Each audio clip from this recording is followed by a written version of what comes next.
Hello. Do you love interesting stories that make you think smarter? If yes, then welcome to Silent Footsteps. Deep beneath Vatican City, behind 3 iron doors and a hallway lined with crucifixes turned upside down, there is said to be a single book wrapped in human-stitched leather. They call it Evangelium Tenebris, the Gospel of Darkness. Legend says it was discovered in 1473 by monks in a collapsed crypt in southern France. The parchment was older than the monastery itself, and the ink was traced back to dried blood, human and animal mixed.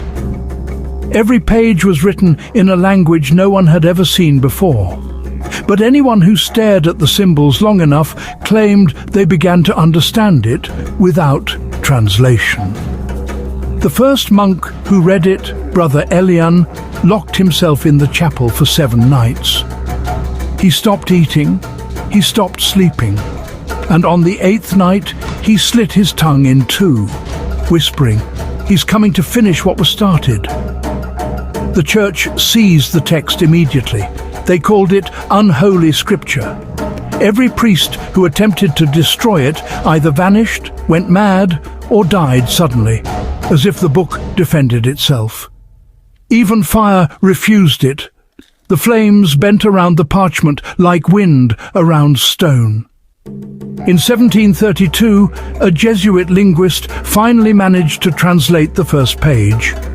It wasn't a prayer, it was a prophecy, claiming that a man of the cloth would one day unseal the sky with a single sermon, bringing silence to every church bell on earth. 3 hours after reading it aloud in a locked room, the linguist gouged out his own eyes and carved a cross upside down into the floor.